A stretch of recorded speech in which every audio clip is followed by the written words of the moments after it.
Good evening to our candidates, Paul Daigle and Sarah Hammond.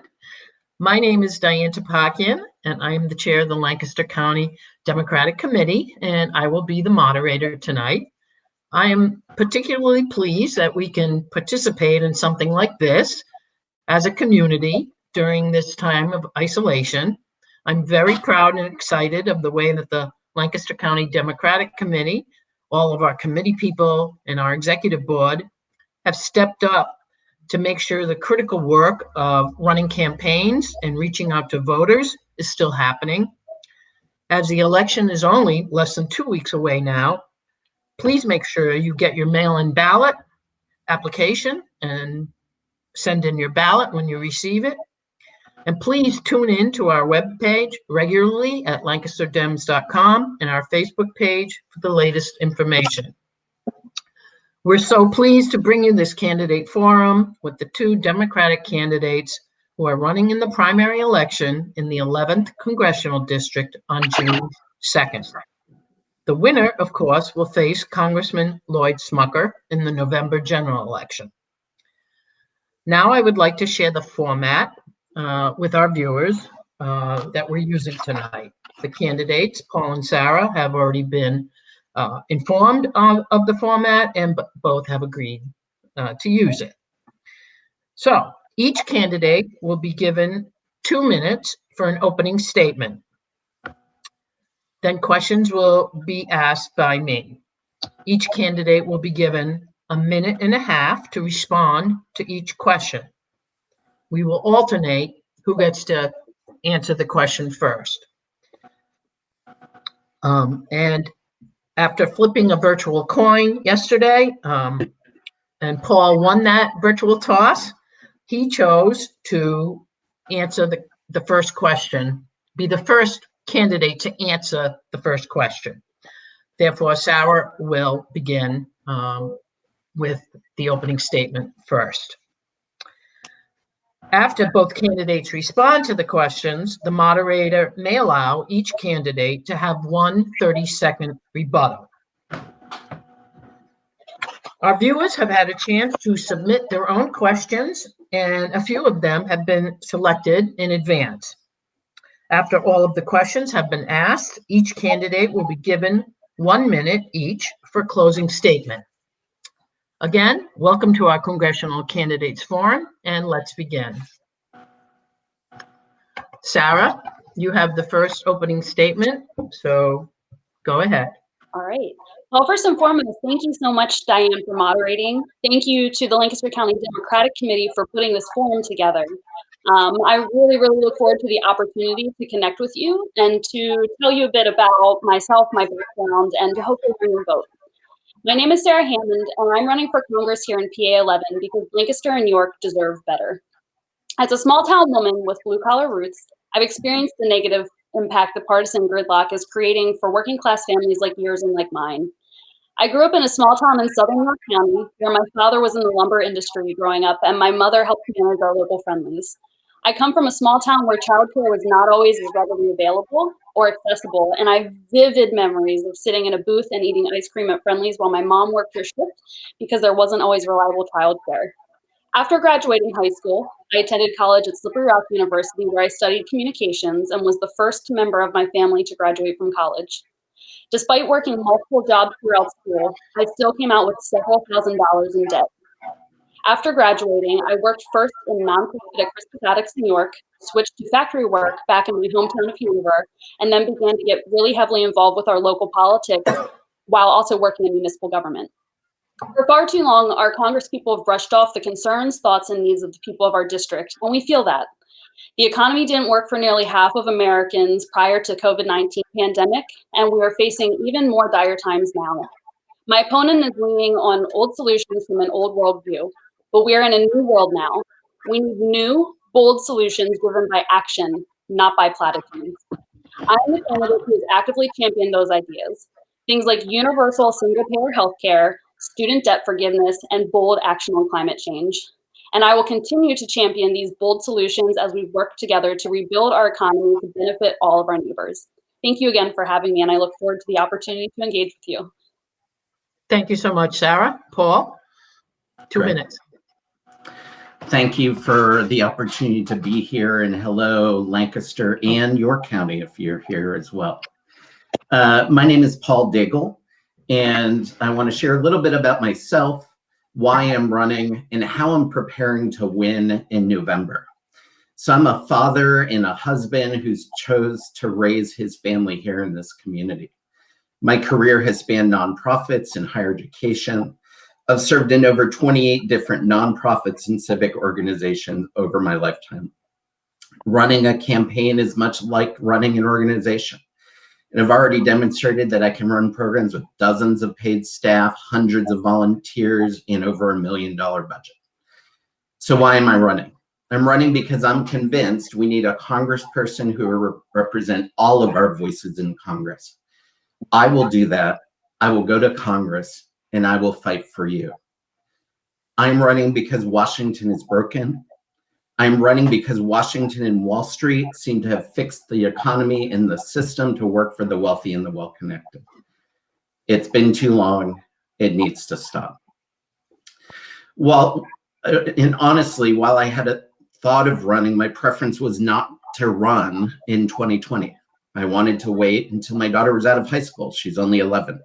So I'm a few years premature in this.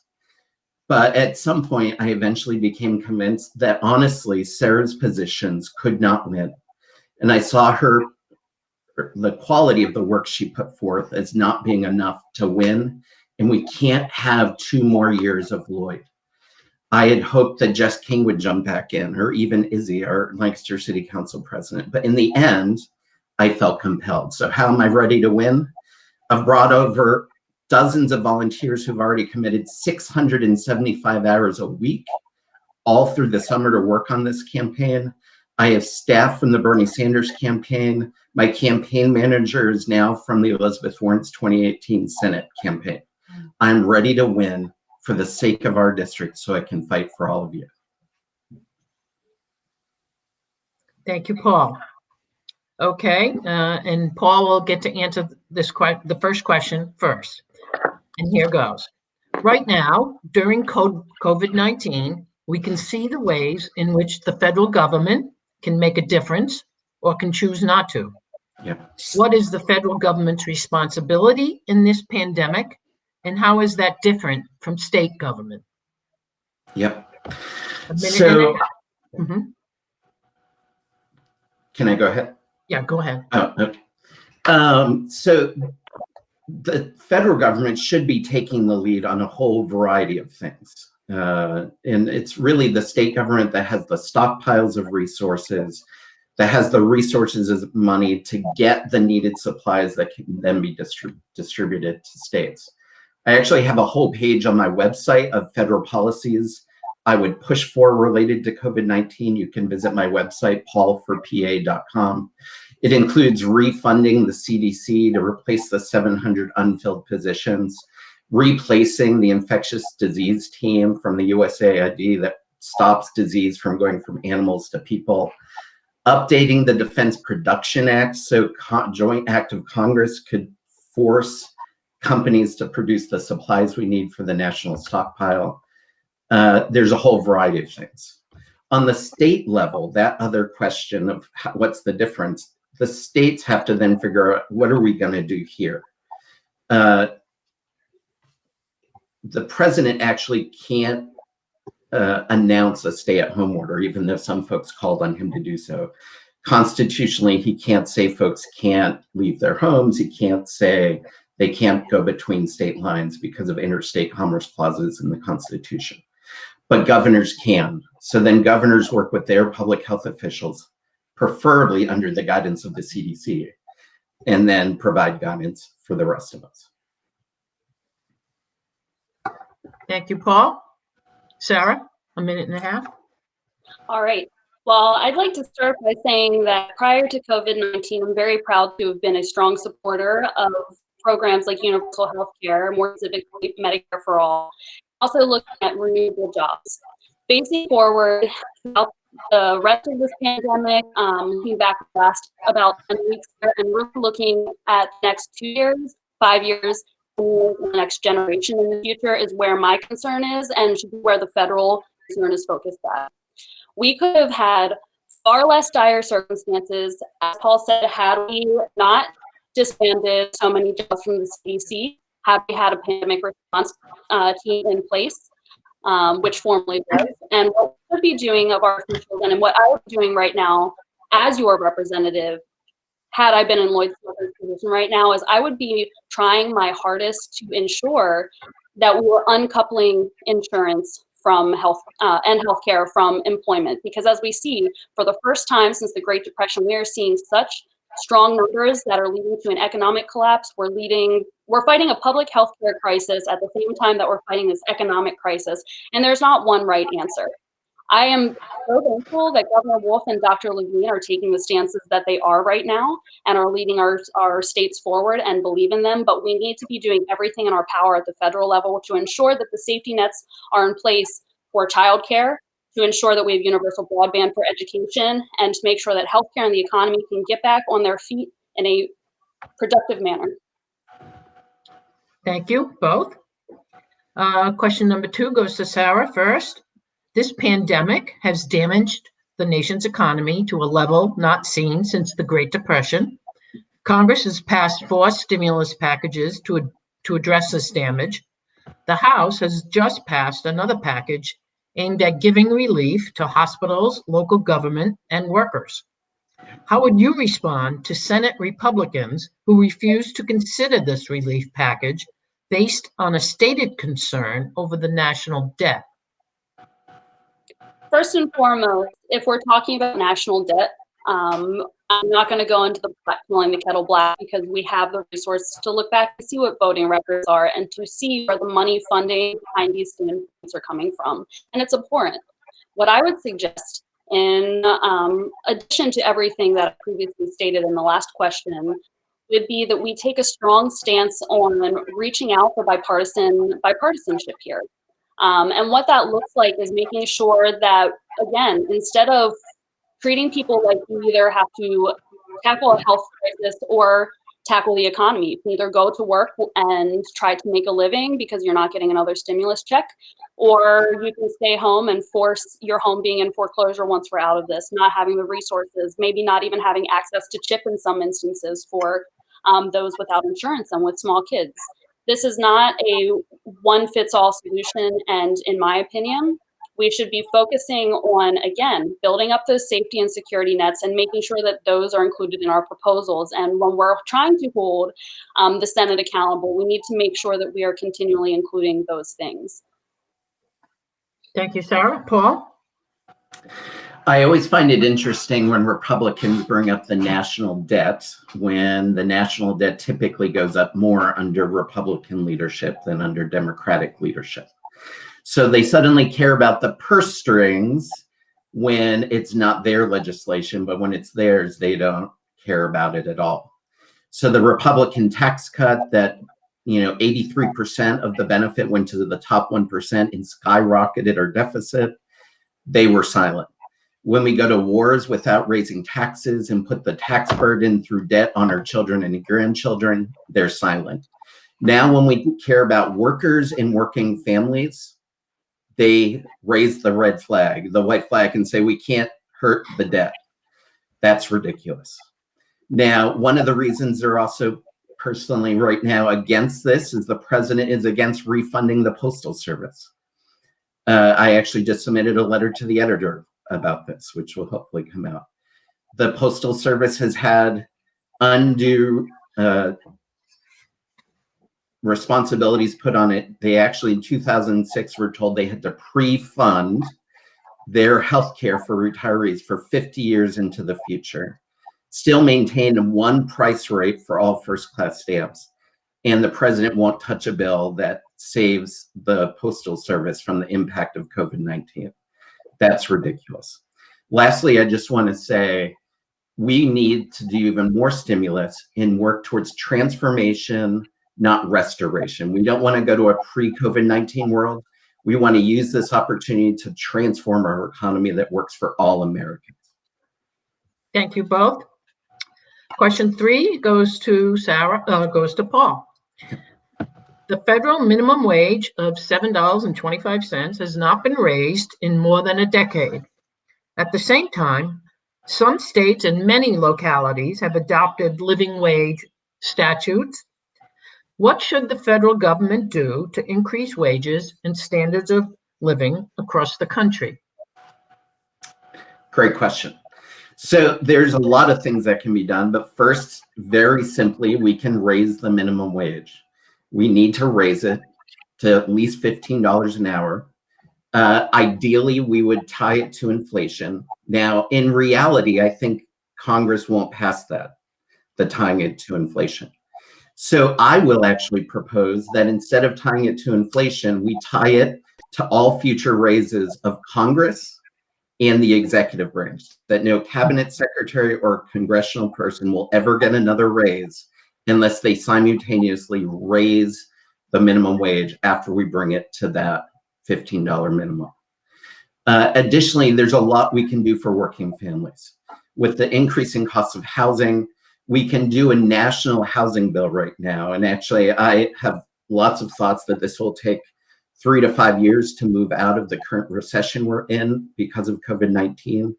And we can do a lot of strategic initiatives, bringing in parts of the Green New Deal to provide new green technology and research, jobs and opportunities, but also a national housing and infrastructure plan,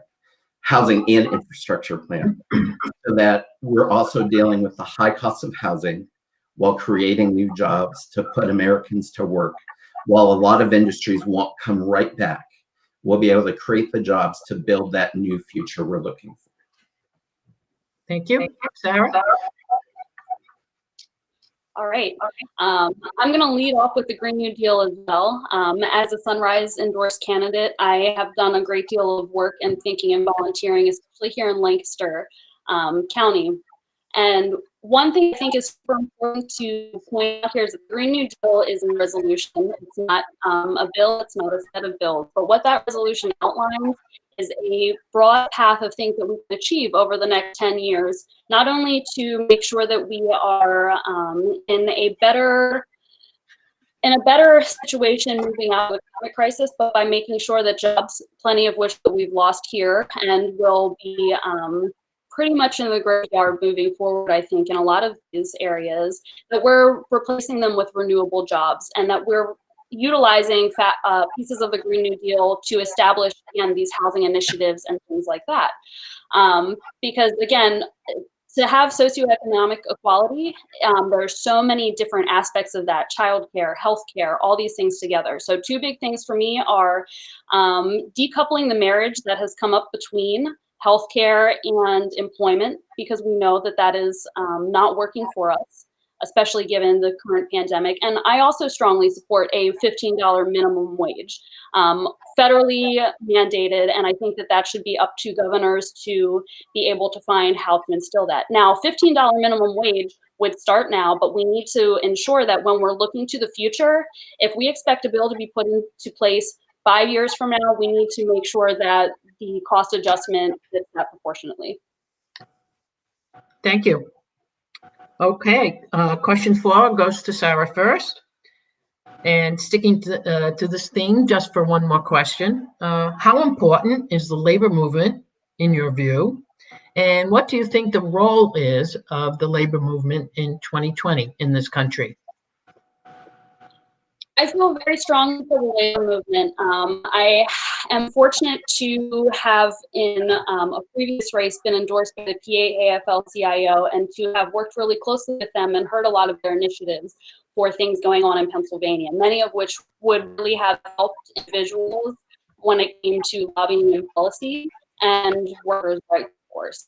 Again, a big thing that stands out to me for the labor movements, and this goes for every branch of it, every aspect, whether you're in healthcare, whether you're nurses union, SEIO, whether you're AFL-CIO, anyone in between, we're all impacted drastically. And at the end of the day, when we come back and we're fighting to be able to get back into our jobs, we're fighting to get rehired, and we're fighting to establish ourselves and to have adequate benefits, hazard pay, healthcare, care, and just strong working conditions and safe working conditions. Those are going to be big things that we need to continue to implement, and we need strong labor leaders to be able to not have to just focus on healthcare, but to be able to look forward and make sure that, you know, our janitors, our food service workers, our hospital workers, and everyone in between, our electricians who still have to go out as essential workers, bus drivers, everyone is able to be covered and taken care of and to have adequate representation to fight for them in the workplace so that people don't get left behind. Thank you, Sarah. Paul? I agree with everything that was just said. I also agree with decoupling healthcare from employment, and it will free up labor unions to fight for other things. What's been unfortunate in our country is as labor unions have been attacked over and over by right-to-work laws and other state laws around the country, we've seen rights and protection from workers go away. When labor unions came into this country, it was to fight unjust labor practices. I have been a passionate advocate for labor laws, actually since a teenager. I actually, as a teenager, was overseeing accounts receivable, payable, and payroll at a business. And while writing people's checks, I signed their checks, even as a teenager. There were labor laws broken. And I was there and I witnessed it. And as I've grown older, I've realized this can't continue. Strong unions will protect the workers in this country. We need to protect the right to organize and strike. We need to protect the right to collectively bargain. We need strong unions so we can have strong families and workers. The thing I'll just say is that I will be a champion for workers and families. If there's one thing I'd redo about my campaign, I'd get rid of my current slogan and actually say that I am for workers and families, and I will fight for you every vote. Okay, thank you both. Paul, starting question 5. Besides the current pandemic and the economy, what do you think is the most pressing issue in our congressional district, and what would you do about it? Yep. So there, you know, and you're asking to focus on the congressional district. There are huge national issues we have to deal with. I also signed off on the Green New Deal. I feel passionately about responding to that for the sake of our children and our grandchildren, and it will impact our district. It's impacting farmers now. It will get worse as decades go on. There'll be less water as heat and temperatures will go up. Different agriculture will need to change. The things we're planting now won't work in the same ways. But what are the other things facing us? Our farming and agricultural community is struggling because the price of things like milk is going down. And so farmers need protections. We need to break up the multinational agribusinesses. Elizabeth Warren had some great policy plans related to that, and I would love to be co-sponsors related to that. We need to provide healthcare to those farmers so they're not stuck paying huge premiums as they're trying to barely scrape by and make a living. The same with manufacturing. We have tons of manufacturing here. I grew up in a family where my father lost his job. Our family picked up and moved across the country when he lost his job. And so we need to reinvest in manufacturing. I think there are multiple targeted bills that we can do that in response actually to COVID-19. But I'm out of time. So. Okay, thank you. Sarah? I want to start off by saying that was an excellent point, and that's actually been something that I've been championing over the last, I'd say about since July of last year when I was the new one of this campaign. It's always been big for me, and I've had the opportunity to speak with Citizens Climate Lobby, to be able to again work hand in hand with Lancaster Sunrise Movement and other organizations. And this has been the #1 focus outside of healthcare and some other points. My biggest thing has been, how do we sell the climate crisis? Because that's something where as Democrats, we have a difficult time sometimes bridging that gap or having people take us more seriously on that. As a Green New Deal as a Sunrise First candidate who has wholeheartedly supported finding bills and fitting policies that meet the resolutions in the Green New Deal, it's been extremely important for me to make sure we're supporting good manufacturing and farming jobs. And as Paul had stated, making sure that, again, we are able to provide adequate health care, that we are able to provide the loans in situations like this, and to connect farmers to food banks and to disaster relief initiatives and things like that. These are all things we can be doing. Looking into no-till farming, looking into best practices so that we can also preserve the earth and the land that we have here, to make sure that our farming is equitable for generations to come especially, is super important in tying these things in with the climate crisis, because as the climate rises and as everything with our climate is adjusting and things here, this is going to have a disproportionate impact on our agriculture here, and that is a directly proportionate result to what we'll be seeing across the country. Okay, thank you, Sarah. The next question, Sarah, goes to you. Affordable housing is becoming less and less accessible across the country. What should the federal government do to increase access to affordable housing? Well, this is actually something, again, that's outlined with the Green New Deal and some policy there, is to make sure that we have green and affordable housing for all. There's no reason that in the wealthiest nation in the world we cannot take care of our people, because at the end of the day, there's such a stigma on affordable housing sometimes, and a lot of that goes back to zoning laws that were in the 1950s that were set in place to basically discriminate legally, post-civil rights movement and everything like that. And I have experience in zoning and seeing how those things are disproportionately impacted.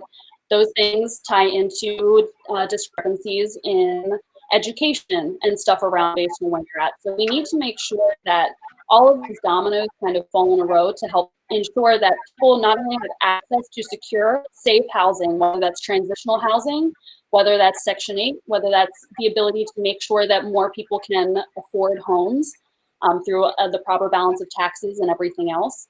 There's a lot of work we need to do here, and that should be one of the goals that we are most focused on in ensuring, because at the end of the day, there are far too many people, especially in our district, who are struggling to keep a roof over their heads without this pandemic, let alone otherwise. And that includes immigrants, that includes refugees, that includes our mass homeless population here, many of which who I've been the fortune of talking with at Water Street and otherwise on their plights and experiences. And this is something we need to focus heavily on and address. If we can afford the astronomical military budget we can afford to make sure that our people are taken care of. Thank you, Sarah. Paul? So this is a topic I've cared a lot about for a long time. One of my first jobs out of college was actually working with a homeless social service agency. So housing insecurity is something that's been part of what I did on a day-to-day basis. From there, I began working in public policy, statewide policy related to homeless young adult issues.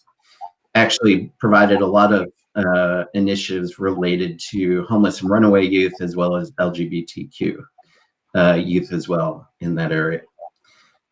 We need a national housing bill. The federal government's the one place that has the money that can invest a large sum of money in affordable green housing for the nation. The money can be partly recouped as that is being built and it gets rented out or purchased by homeowners. But right now, developers are not making that a priority, and zoning boards are not doing it in a way that's really producing enough affordable housing. We also need a tenant protection bureau at HUD that'll protect those who are renting for being unfairly kicked out of their housing. In addition, we need anti-discrimination laws so that owners, landlords cannot discriminate on sexual identity, gender, race, or anything else. We need to protect those who are renting as well. Thank you. Next question was submitted by Carl Schultz from Ephrata Township, and it goes to you, Paul. What do you believe is the best strategy for turning CD11 blue, and how are you prepared to beat Smucker? Yep. So it's going to be reaching out to every constituency in our district. And that's going to mean the rural constituencies, the refugee community, the city, from small town to city to rural community and farm. We're going to have to put the groundwork in and get out there. Get out there maybe virtually right now, but we're going to have to make that engagement. I just brought on a refugee community outreach community director onto my team, who's already reaching out to a bunch of the refugee communities in Lancaster actually this week to begin building those relationships. But beyond that, it's also going to be, as much as I'm a progressive, I have been a Republican in my life. I have been an independent. We have huge amounts of church communities in our district. I've been a church pastor. And even though where I am now, I know the language to speak and sort of bridge those gaps with lots of different people in our district. And I'll use that to do that. We're planning to launch, I mentioned I have volunteers already committing 675 hours per week all summer to this campaign. We'll be launching social media channels in multiple languages. Well, actually, the goal is to be on 7 different platforms. We're launching a podcast next week, our own town hall Tuesday. We're going to be aggressive. I'm going to work nonstop to win this seat for our constituents. Thank you, Paul. Sarah? All right, so working across the aisle is always a big thing, and we as Democrats tend to hear that a lot more than our Republican counterparts do. There's no question that we're in really divided times right now. We were in divided times prior to COVID, and coming out of it, we're seeing that even more. But I'm someone who comes from the reddest part of this congressional district, and I've lived the majority of my life. The vast majority of my organizing experience has fallen in Southern New York County, where in the 2018 congressional election, we won 0 precincts.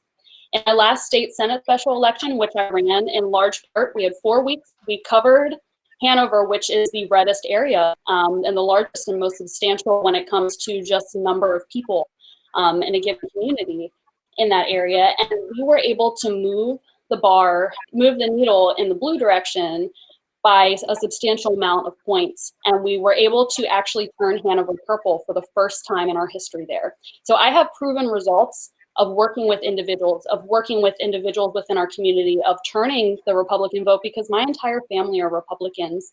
I grew up in an area as a queer kid where I was always hearing, backhanded comments about what it's like to be a member of the LGBT community, or what it's like to be surrounded by people or represented by people who don't see the same things you do.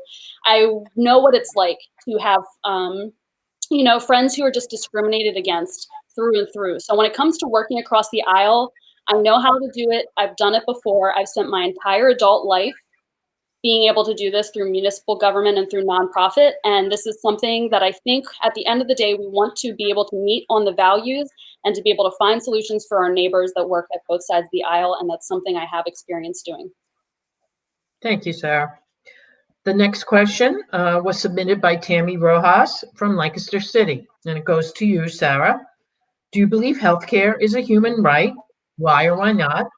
And do you believe that everyone should be able to get the care they need, regardless of immigration status or ability to pay?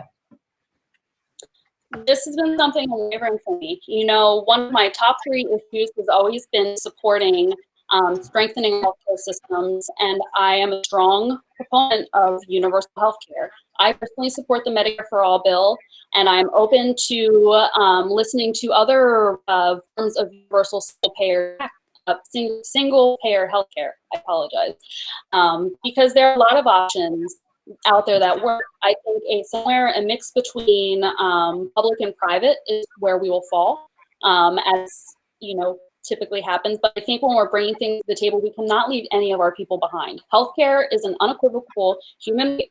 When I say healthcare, I mean the moment you're here, if something happens to you, it should be like any other country that you go to that has this care. You're automatically covered. If I go to Canada and fall down and need to get stitches, I shouldn't need to worry about what the insurance is going to be if I have the money out of pocket. And you don't need to do that. It should be the same way for immigrants, for refugees, for my friends and neighbors down the street. It shouldn't matter if you need end-of-life care, if you need prenatal care, if you need access to birth control or reproductive rights or anything related to transitioning, LGBT-related, dental, eye vision, anything that relates to healthcare should be covered, regardless of whether you have the ability to pay. And again, that's why we really need to focus on uncoupling insurance from healthcare or from employment, and make sure that we're standing up for all our people, because at the end of the day, these issues don't discriminate. Thank you, Sarah. Paul? Great. I do just want to revisit the last question really briefly about reaching out to the community. Sarah mentioned that she helped turn Hanover purple. I think it's important to note that she mentions that at settings like this, but the reality is she lost by 37% and then 41.2%. And the very people in her hometown, Hanover, many of the leaders are supporting me and not her in this race, because they have told me directly they did more work than her. So it's time for some truth about that to come out. Even union leaders there said privately they are supporting me and not her. So it's important to recognize what was done there, even in those few precincts that did change, was the work of other volunteers and not Sarah. Second, in terms of healthcare for all. So I will fight for healthcare like it's a human right, because it is. End of story. I will fight to preserve the Affordable Care Act, but more importantly, we need to move to a single payer system. You may have seen in the first news article about me that I was for a public option. The reality is I've always been for a national system. I actually got together with Jess King, and as we talked, she said, if this is what you're for, why aren't you saying it? And I said, well, I don't want to let people down because it may take several steps to get there. And then honestly, I evolved. She convinced me, if this is what you already believe, say it. So now I'm saying it everywhere I can go. We'll fight for universal health care. We'll also end the means testing related to immigrants, so that if they do need subsidies for health care, that won't hurt their immigration status. Thank you. Thank you, Paul. Yeah, I'm going to take a rebuttal on that. Where I do appreciate, I know who some of those individuals are who have spoken with Paul before, and I have an immense amount of respect for each of those leaders. There comes a point where individuals have different stances on how you're going to go out and how you are going to organize. There are really strong groups like Hanover for Progress, for example, who go out and do a lot of good work in the community, and there are some times where we have disagreements on where the most focal places to lie. Whereas it's difficult to look at a plus 22 district where the majority of it's red, and you see that I may have lost by 40%, a little less than 4% in some of those districts, it's important to keep in mind that the work that we've done, my data director is now the data director for the state, and we were able to really look at the hard work of a lot of other progressives. So we don't always fall in line with where the state party is going, and we have taken the road just as the Jess King campaign chose to work on their own field initiatives. We have seen a lot of effort there. And groups like Hanover for Progress, other progressive groups, you know, the York County Federation of Democratic Women, and the Pennsylvania board of the PA Young Dems board that I served on, have all taken different approaches to how we organize, where we organize, and the methods. So I think that it's fair to say that we've all done a great amount of work, and that I stand by, and my team stand by, the work that we've done and the results that we've seen. Thank you. Okay, next question goes to Paul. Do you have any proposals for prison reforms that could reduce high incarceration rates, especially for people of color? Yes. So I have a whole variety of policies I want to put forward related to this. First, we want to end for-profit prisons and the use of for-profit prisons in any manner. We want to incentivize the ending of cash bail systems. And so sometimes cash bail systems are done on the state level. I would put forth legislation that would actually incentivize states to move away from cash bail, especially so that low-income individuals aren't being incarcerated for minor offenses simply because they can't pay a small bill. It's about decriminalizing marijuana and moving in that direction, and then retroactively expunging records if it was about possession of marijuana. So that if you originally were incarcerated from doing something that is now no longer a crime, we want to go ahead and treat you accordingly. As well, we need, so my master's degree was in multicultural education. I actually studied how to teach white undergraduate students about institutional racism and white privilege. So, we have a history in this country of institutional racism that we're going to have to keep combating. It's hard to answer everything in a minute and a half, but I will work tirelessly to do that. Thank you, Paul. Sarah? All right. Prison reform is actually a huge thing in criminal justice reform for us. I'm super fortunate that on my team, I have some really strong advocates who have been doing a lot of various advocating both at the state and at the federal level, as well as being really in tune with how tied in the criminal justice system is when it comes to our refugee and immigrant families as well, with Burke's detention center being next door. So the first and foremost thing is, again, addressing white privilege that's rampant. Looking at prison reform and addressing, because I don't think very many Congress people have addressed this, first and foremost, for the crime bills and the other legislation throughout the 80s and 90s that we now collectively call the war on drugs, right? So that's federal mandatory minimums, drug laws, and stop and frisk policing. The kind of stuff that's really unacceptable in this day and age and really should have been in prior times. Coupling that with police reform, focusing on community policing as described by Obama's 21st century guide to policing written by cops, and focusing on de-escalation, we need to be moving away from the criminalization of minor nonviolent drug offenses, and especially those relating to marijuana and also the opioid epidemic, which is huge right now for us. I've lost about 10 friends probably since high school and other people that I know to the opioid epidemic because it's not adequately addressed. People are thrown into prison, they go through withdrawal, they come out feeling horrible repercussions for it, and we have to deal with all that too. So getting folks out of prison, we need to avoid situations in PA where we are the most heavily paroled and probation state in the entire country. And we're still monitoring all of these folks with bracelets and tests like that. And these are the kinds of things where we need to get rid of these private companies and make sure that people's rights are upfront, and that that we just really have to be tough on crime rhetoric and stop being institutionally racist because Black Lives Matter. Thank you. Next question goes to you, Sarah. Please describe any gun control measures that you would support on the federal level. Oh, sorry, I thought I cut out and that was missed some of the. So this is really good. I mean, we can look to groups that are really leading the efforts locally, like Moms Demand Action and Gun Sense and everything like that. What's important to me here is that in an ideal world or an ideal country, we would be like many other countries where we wouldn't have to be worried about gun violence or even worried about coming across guns getting in the wrong hands because they're just not available.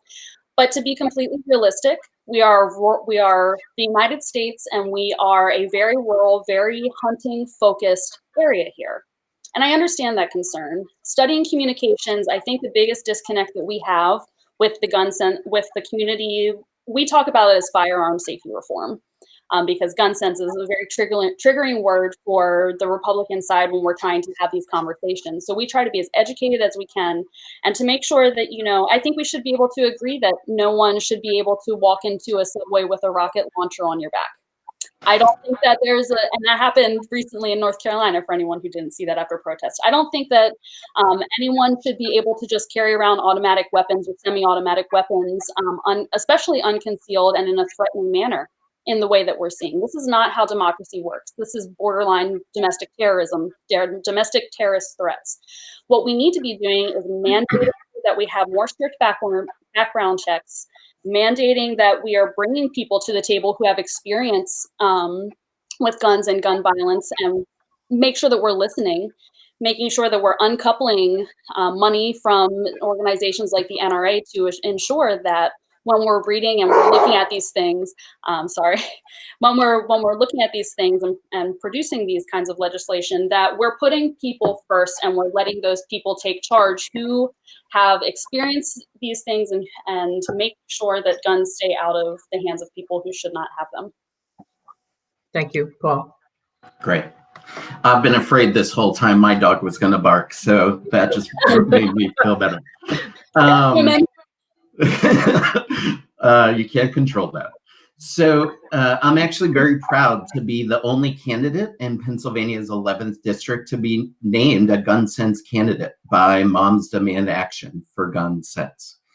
I received that distinction because they reviewed my policies and I had to provide in-depth information, pages actually, on my platform in this area. I would work towards establishing universal background checks. I don't understand how we don't have that, and it's time to have that. There shouldn't be the gun show loopholes or anything like that. We need to close the boyfriend loophole related to domestic violence. We need to reestablish the rule under the Obama administration where individuals who have been deemed unable to manage their own finances and assets, then they shouldn't also be trusted to own a gun. We need to fix the discrepancies in the NICS database where even our armed services aren't sharing their criminal prosecutions as well as state systems. We need to advocate for a no-fly, no-buy law system that if you're on the no-fly list, you can't buy. We need to ban bump stocks. We need to establish red flag laws to protect those who are in danger to themselves and others. Thank you very much. The next question goes to you, Paul, and it was submitted by Jose Diaz from Manheim Township. Some have argued that UPMC's closure of the former St. Joseph's Hospital in Lancaster has made healthcare inaccessible to Lancaster's low-income residents. How can the federal government act to stop hospital consolidation and closure? So our country doesn't just have a healthcare insurance problem, we also have a healthcare delivery problem. So we have a two-pronged healthcare crisis in our country. It's as much as how do you provide care in rural communities, in smaller communities, in high quality care, as much as how do we provide healthcare coverage so that individuals can pay for it. So I think on that part, the federal government can play a role in making sure there's adequate community health centers, adequate nonprofit hospitals, so that in every municipality there is standards of how much care needs to be provided. So we're the only industrialized nation without a federal healthcare system. One of the last countries that made the switch was Taiwan, and one of their unique struggles was some of the healthcare being provided was in mountainous regions. So they had to adapt to, it's not, again, not just coverage, it was how do we do delivery? There are models out there for us to take into mind, not just in the type of coverage, and there's several countries' models that we could adapt for a national healthcare system, but we also have to look at how do we make sure delivery is provided? How do we help every resident at every community have access to high quality, affordable healthcare? Thank you, Sarah. All right, would you be able to restate I know there was something specific about Jose's question I wanted to make sure I touched on. Sure, I'll read it again. Some have argued that UPMC's closure of the former St. Joseph's Hospital in Lancaster has made healthcare inaccessible to Lancaster's low-income residents. How can the federal government act to stop hospital closures and consolidations? All right, thank you for that question, Jose. Healthcare, this has stood the same throughout this campaign, throughout my core beliefs, since I really started paying attention, in high school and understanding what was going on with the government and healthcare, and being someone who has had multiple instances where I've not had adequate care to be covered in times of severe emergencies, whether it was due to housing economic crisis, whether it was when I was dealing with PTSD from a sexual when I was in college, or where that came down to just miscellaneous, hospital bills when I was between jobs, or even not having adequate insurance when I was there. I believe that hospitals should not be running to turn a profit. Healthcare is here to make sure that our people are taken care of, that we're healthy, and that we're able to continue to build. I actually wrote a really strong op-ed on this, and L&P told me that they wouldn't publish it unless they got a response from my primary opponent. So I'm going to share a little bit of it here because it's important and it still rings true. I believe that guaranteeing everyone universal health care, along with implementing the tiniest tax on the very wealthiest people and corporations, would give decision-making power back to our people and our doctors, especially those in our community who are most vulnerable. It would drastically reduce the cost and improve the quality of healthcare for nearly all Americans and folks here in the 11th District. Such a system is also necessary to address the growing inequality in healthcare across the country, where multiple studies indicate racial disparities in the quality and availability of services. Additionally, the current insurance-driven system has been completely disinterested in addressing the actual public health crisis going on. So when we're looking at these things, and we're looking at things like UPMC, that's just a building sitting in our community now that's not very good at all. We could have been able to use that for pandemic response. We could have been able to utilize that to make sure that we had adequate health care for everyone, whether it's our immigration community or immigrant community, or those of us who are making lower level wages or are uncovered. And this is what we really need to fight for from a federal level, taking care of all of our people. Thank you. Can I just add a quick response 30 seconds. to that? The only thing I want to say is, if that was in this race, the LMP never asked me for comment, so it wasn't because I avoided comment. Paul and I are friendly. Yeah, they just. I never heard this till now. So. Yeah. Okay. Okay. Next question goes to Sarah, and this question was submitted by Ethan Eschbach from Lancaster. In today's political climate, many politicians are unwilling to work with or even have meaningful conversations with folks of the opposite party. In my opinion, Ethan says, this detracts from the unity we desperately need in our community and country. Can you give us an example of how you have worked for unity across party lines? I absolutely can. I mean, there have been times in municipal government where I've been not allowed to be political because my position has required me to be neutral within community development. There have been plenty of times where even sitting on the directors for a period of time for the Pennsylvania Young Democrats and helping work with subsidiaries beneath us, where we have had to work across the aisle because, listen, we're in PA-11. All of us that are tuning in know that you can't win this district without Republicans, but it's not just about Republicans where we put the focus on. The biggest thing, and we can look at 2016, is the biggest people who sat out because they felt like they don't have a voice, and they have every right to feel this way because we haven't done much about it, are independents and third parties.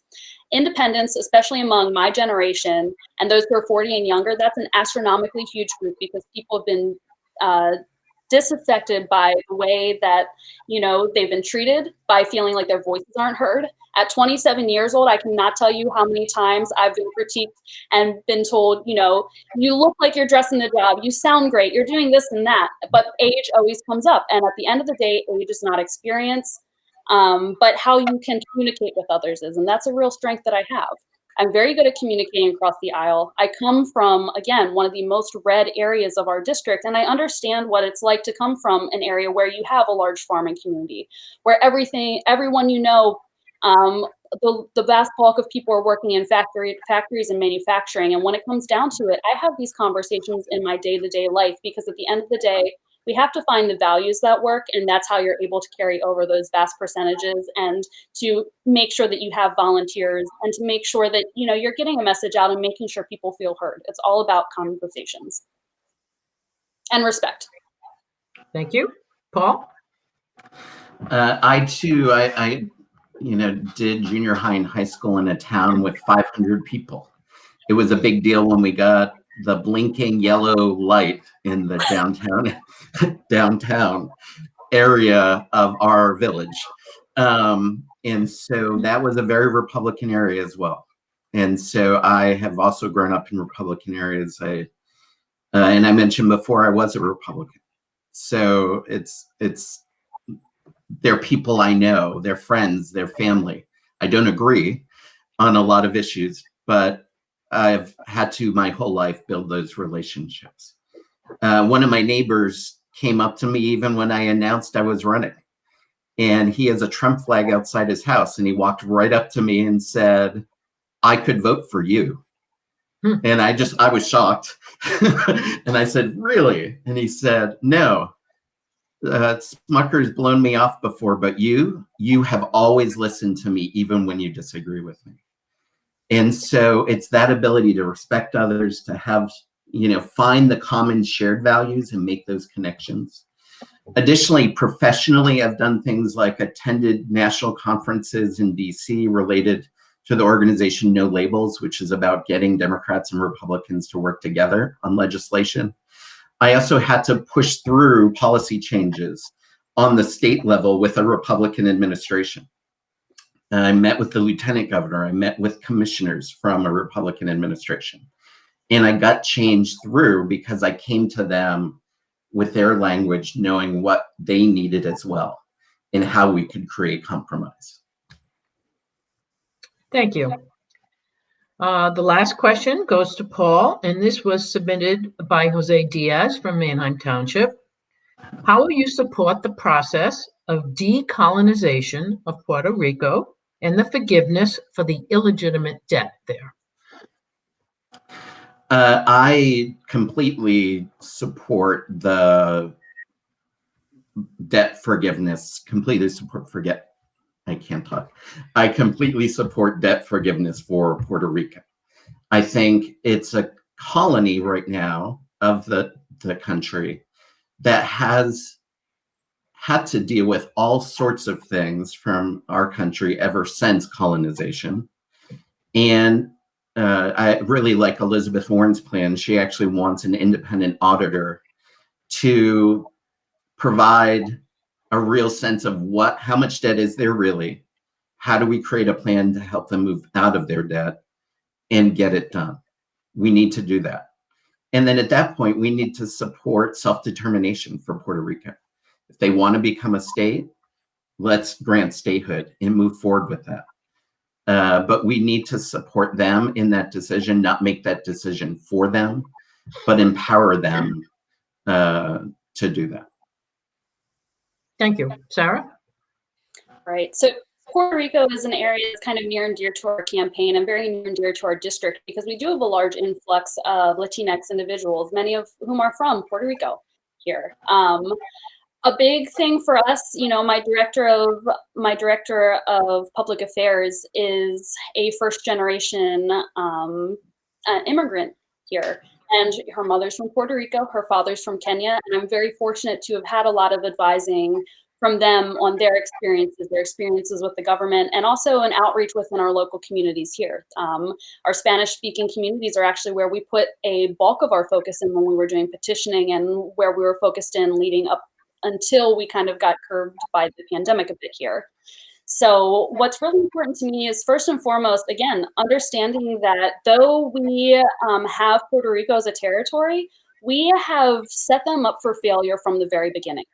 Over the last 100 years, we have been a sole cause, and we being mainland versus Puerto Rico, mainland has exponentially, I guess you should start out with the fact that we helped create these bonds, which we bought back. And we made charge that, you had to use ships from mainland that were owned by US citizens. And we really helped dig the financial hole wholeheartedly for where Puerto Rico has been. And that balloons up to around $74 billion in deficits. And what's worse is because of their status, they don't have bankruptcy protection. They are considered a junk state. in regard to creditors. And what that means is they do not get the economic bailout. Some of the economic bailout, they don't get the extra credit. They don't get all the extra things here. So when it comes to the idea of forgiveness, yes, I absolutely do believe that it is our responsibility to make sure we're taking care of these things because they're our citizens.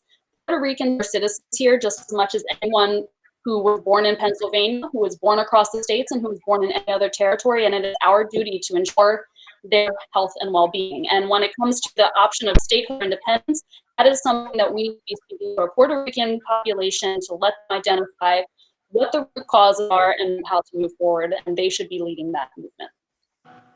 Thank you. Thank you both. That brings us to the end of the question and answer period. So you each have 1 minute to close out, and we'll begin that with Sarah. We know this is a difficult time for many due to the COVID-19 pandemic. If this crisis has shown us anything at all, it's that bold progressive policies like universal health care and Green New Deal are worth fighting for. You cannot show up to the table to wager and bargain without making sure that you have room to do so and that without leaving your people behind and their well-being behind. You may have come into the debate with the impression that my opponent and I hold very similar views, but that's simply not true.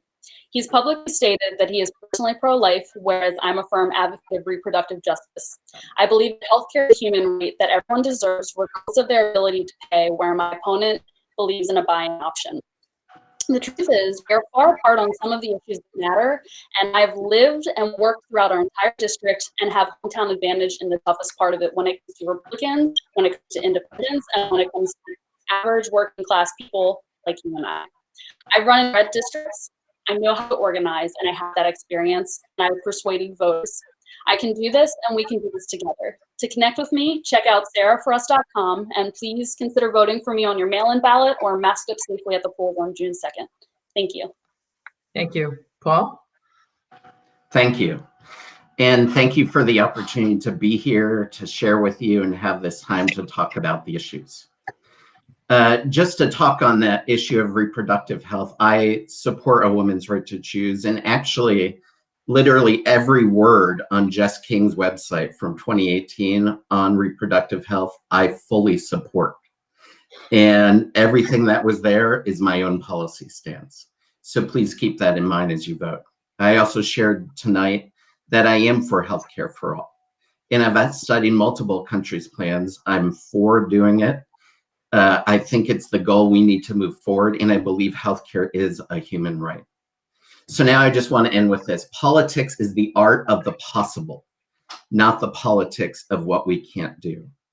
I believe we should always aim high for the American people, but I also believe the American people are tired of waiting for solutions that will never come. Our current representative votes 98% of the time with the president, and we know the types of resources he's going to throw into this race. We need the person who can unite this party, bring people together, and be the most prepared. Again, I've run large organizations. I have a team with real leadership, and I already have committed almost 700 hours of volunteer time for every week this summer to hit the ground running, make a difference, and make sure that Lloyd does not have another term. Thank you. Thank you. I want to close out by thanking Paul Daigle and Sarah Hammond both for participating in this forum and allowing us and the general public to get to know you a little bit better. I think it was very helpful. And you both did a very good job. So thank you for that. And I want to thank our viewers who are watching. I have no idea how many of you are out there watching, but I hope this was productive and useful to you as well. So don't forget to apply for your mail-in ballots and mail them back in before May 26th. So everyone have a good night, and thank you again for watching. Thanks. Thank you.